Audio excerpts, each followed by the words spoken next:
Selamat datang di Mindset. Terima kasih sudah berkunjung pada channel ini. Tetap dukung channel ini dengan cara subscribe, like, share, berikan komentar-komentar yang konstruktif, dan jika ada hal spesifik yang ingin didiskusikan lebih lanjut terkait persoalan-persoalan hukum, dapat mengirim pesan surat kepada kami melalui email yang sudah kami sertakan dalam deskripsi video ini.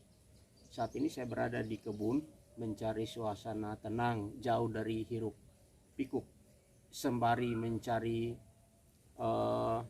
ide-ide menanggapi isu-isu yang ada di sekitaran kita terkait persoalan-persoalan hukum pada khususnya. Salah satu masalah yang akan saya bagikan saat ini adalah menyangkut dengan ketenaga listrikan. Kita tahu bersama bahwa kebutuhan akan listrik di abad ini mengalami proses peningkatan, bahkan sudah ada pada level menjadi kebutuhan primer. Kebutuhan primer dalam pengertian kebutuhan akan listrik tidak dapat lagi dilepas pisahkan dari manusia, dari konsumen. Kalau berdasarkan atas dasar hukum Undang-Undang Nomor 30 Tahun 2009 tentang ketenaga listrikan, yang juga berkesesuaian dengan Undang-Undang Nomor 8 Tahun 1999 tentang perlindungan konsumen. Ada penegasan di dalam kedua undang-undang tersebut terkait dengan mutu yang baik yang diberikan dan dinikmati oleh konsumen. Yang menjadi persoalan hampir di seluruh belahan dunia adalah terkait dengan pemadaman listrik. Pemadaman listrik menjadi momok yang luar biasa hari-hari ini. Keluh kesah terkait persoalan-persoalan ini berulang-ulang kali, sering kali kita dengar mencuat di media sosial atau di media-media apapun tentang pemadaman listrik. Pemadaman listrik sendiri berdasarkan Undang-Undang 30 tahun 2009 tentang ketenaga listrikan dikelompokkan dalam dua bentuk, yaitu pemadaman yang terencana dan pemadaman yang tidak terencana. Nah, seyogianya terhadap pemadaman yang terencana harusnya dilakukan berdasarkan mekanisme peraturan perundang-undangan yang berlaku. Salah satu mekanisme wajib adalah sebelum dilakukan proses pemadaman wajib dilakukan pemberitahuan. Penting dilakukan pemberitahuan.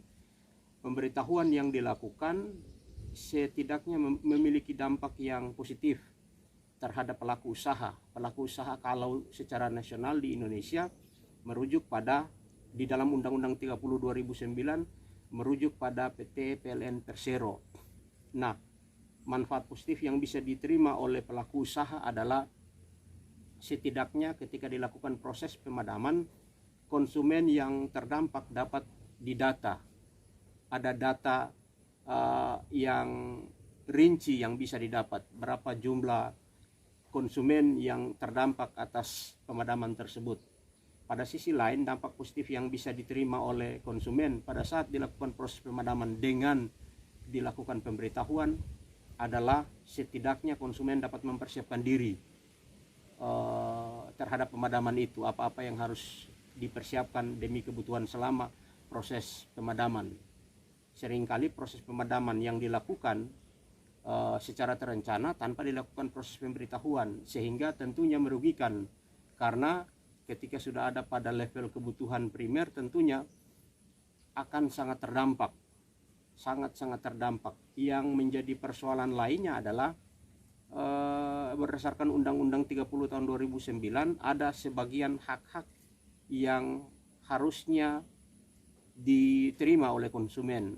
Salah satunya adalah kompensasi.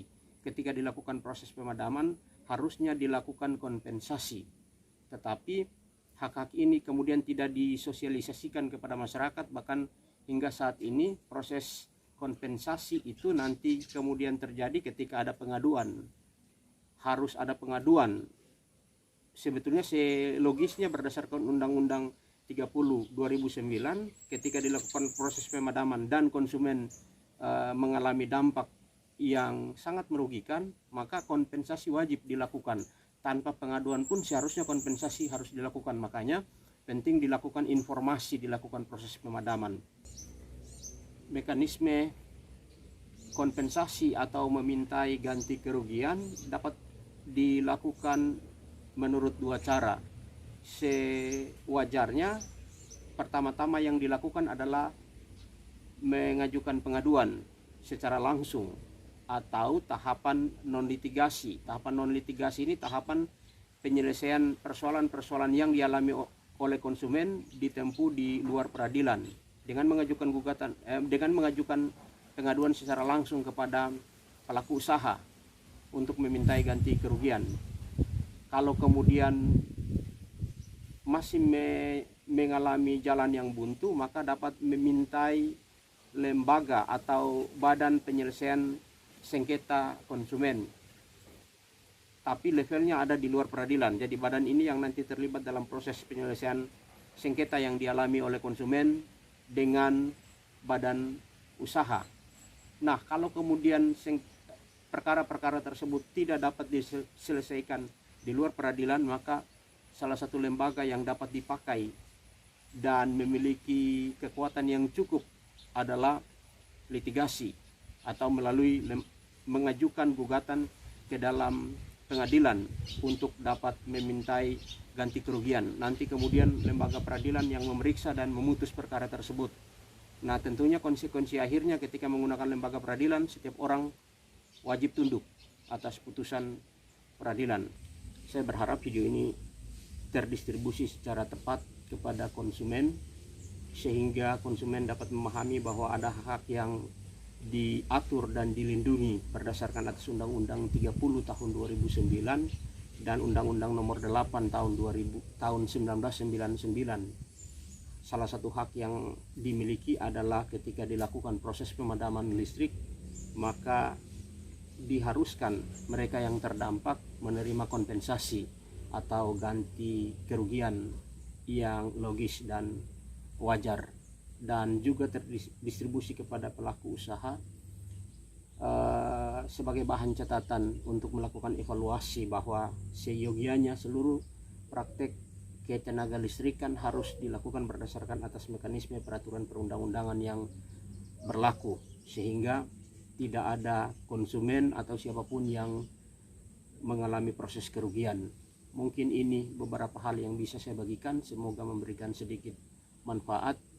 Tetap dukung channel ini dengan cara subscribe, like, share, berikan komentar-komentar yang konstruktif, dan jika ada hal spesifik yang ingin didiskusikan lebih lanjut terkait persoalan-persoalan hukum, dapat mengirim pesan surat kepada kami melalui kolom komentar atau email yang sudah kami sertakan dalam deskripsi video ini. Sekian dari saya, salam hormat.